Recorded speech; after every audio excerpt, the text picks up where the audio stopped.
കൊച്ചി കത്രിക്കടവ് റോഡിൽ കാർ ഡിവൈഡറിൽ ഇടിച്ച് തലകീഴായി മറിഞ്ഞു. കനത്ത മഴയിൽ നിയന്ത്രണം നഷ്ടപ്പെട്ടാണ് അപകടമുണ്ടായതെന്നാണ് പ്രാഥമിക വിവരം.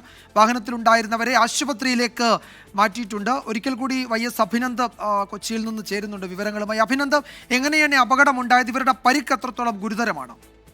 വിജയകുമാർ, കൊച്ചി കത്രിക്കടവ് കലൂർ റോഡിലാണ് ഇത്തരത്തിൽ അപകടം ഉണ്ടായത്. ഏതാണ്ട് 9 മണിയോടുകൂടിയായിരുന്നു അപകടം. കാർ ഡിവൈഡറിൽ ഇടിച്ച് തലകീഴായി മറിയുകയാണ്. അതിന്റെ ദൃശ്യങ്ങളടക്കം ഇപ്പോൾ പുറത്തു വന്നിട്ടുണ്ട്. കനത്ത മഴയിൽ നിയന്ത്രണം വിട്ടതെന്നാണ് ഇപ്പോൾ ലഭ്യമാകുന്ന വിവരം. വാഹനത്തിലുണ്ടായിരുന്നവരെ ആശുപത്രിയിൽ പ്രവേശിപ്പിച്ചിട്ടുണ്ട്. ആരുടെയും പരിക്ക് ഗുരുതരമല്ല എന്ന് തന്നെയാണ് ആശുപത്രി അധികൃതർ വ്യക്തമാക്കുന്നത്.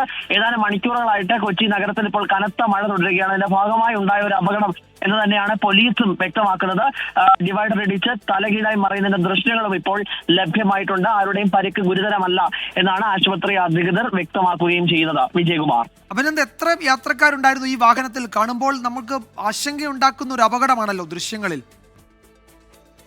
വിജയകുമാരത്ത് 3 യാത്രക്കാരുണ്ടായിരുന്നു എന്നതാണ് പോലീസിൽ നിന്ന് ലഭിക്കുന്ന വിവരം. മറ്റു വിവരങ്ങളൊന്നും ഇതുവരെ ലഭിച്ചിട്ടില്ല. പക്ഷേ ആശുപത്രി അധികൃതർ പോലീസ് നൽകിയ വിവരം അനുസരിച്ച് ആരുടെയും പരിക്ക് ഗുരുതരമല്ല എന്ന് തന്നെയാണ്.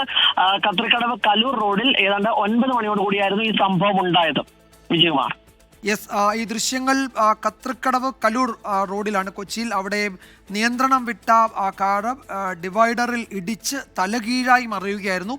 കനത്ത മഴ ഉണ്ടായിരുന്നു. ആ മഴയിൽ നിയന്ത്രണം നഷ്ടപ്പെട്ടതാകാനാണ് സാധ്യത എന്നാണ് പ്രാഥമിക വിവരം. വാഹനത്തിലുണ്ടായിരുന്നവർ സുരക്ഷിതരാണ്, അവർക്ക് കാര്യമായ പ്രശ്നങ്ങളില്ല എന്നാണ് ആശുപത്രിയിൽ നിന്ന് പോലീസിന് കിട്ടിയ വിവരങ്ങൾ. YS അഭിനന്ദാണ് വിവരങ്ങൾ നൽകിയത്.